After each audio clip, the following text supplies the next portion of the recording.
Kes Syed Saddiq ini bermula daripada Dana Armada, sayap pemuda bersatu yang pernah beliau ketuai. Secara mudah, ada 4 pertuduhan. Pertama, isu RM1 juta Dana Armada. Kedua, isu RM120,000 yang dikatakan milik Armada Bumi Bersatu Enterprise. Ketiga dan keempat, 2 pertuduhan pengubahan wang haram melibatkan RM50,000 setiap satu ke akaun ASB. Jadi cerita dia bukan semata-mata duit masuk atau duit keluar. Isu besarnya ialah sama ada penggunaan dana itu dibuat secara sah atau sudah masuk kawasan kesalahan jenayah. Pada 2021, Syed Saddiq didakwa di mahkamah. Beliau mengaku tak bersalah. Dari situlah kes ini mula berjalan panjang. Saksi dipanggil, dokumen dibawa, pendakwaan bentang kes, pembelaan pula lawan balik. Masa itu, politik Malaysia pun tengah panas. Bersatu sudah berpecah selepas langkah Sheraton. Syed Saddiq pula sudah tidak lagi bersama Bersatu dan membawa haluan politik sendiri melalui muda. Sebab itu kes ini memang ramai orang baca dari sudut politik. Tapi dalam mahkamah, benda yang dikira bukan persepsi, bukan siapa popular, bukan siapa ramai penyokong. Yang dikira ialah bukti. Pada 2022, Mahkamah Tinggi kata ada kes untuk Syed Saddiq jawab. Maksud mudah, mahkamah kata pendakwaan sudah bawa asas yang cukup untuk kes ini masuk peringkat bela diri. Ini belum bermaksud beliau bersalah, tapi ini bermaksud kes itu cukup kuat untuk diteruskan. Kemudian pada 9 November 2023, keputusan besar keluar. Mahkamah Tinggi sabitkan Syed Saddiq bersalah atas 4 pertuduhan. Hukuman dia memang berat. 7 tahun penjara, denda sebanyak RM10 juta, 2 sebatan untuk seorang ahli Parlimen Muar, bekas Menteri Belia dan Sukan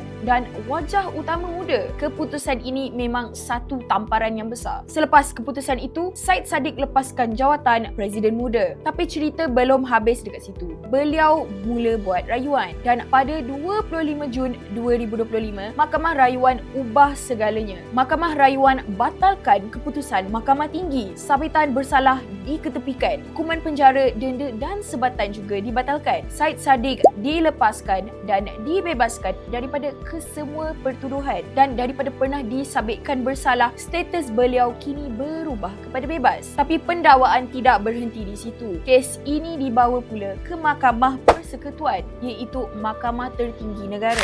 Keputusan akhir sepatutnya keluar pada 30 Jun 2026, tapi keputusan itu ditangguhkan ke 13 Julai selepas salah seorang hakim panel tidak sihat. Jadi pada 13 Julai, semua mata tertumpu semula kepada Mahkamah Persekutuan dan akhirnya keputusan muktamad keluar. Mahkamah Persekutuan menolak rayuan akhir pendakwaan dalam keputusan majoriti 2 lawan 1. Maksudnya, pembebasan Syed Saddiq tetap kekal. Kes Dana Armada ini selesai di peringkat Mahkamah Tertinggi. Dan kalau kita susun kronologi dia, senang cerita begini. 2021, Syed Saddiq didakwa. 2022, beliau diarahkan bela diri. Dan pada tahun 2023, Mahkamah Tinggi kata beliau bersalah dan jatuhkan hukuman 7 tahun penjara, denda RM10 juta dan 2 sebatan. Pada tahun 2025, Mahkamah Rayuan batalkan sabitan itu dan bebaskan beliau. Dan pada 2026, pendakwaan bawa rayuan akhir ke Mahkamah Persekutuan dan 13 Julai 2026, Mahkamah Persekutuan kekalkan pembebasan Syed Saddiq. Jadi kesimpulan paling mudah, Syed Saddiq pernah disabitkan bersalah oleh Mahkamah Tinggi, tapi keputusan itu dibatalkan oleh Mahkamah Rayuan dan akhirnya pembebasan itu dikekalkan oleh Mahkamah Persekutuan. Dari sudut undang-undang, Syed Saddiq kekal bebas daripada 4 pertuduhan dalam kes Dana Armada ini. Tapi dari sudut politik, cerita dia tak semestinya terus mudah.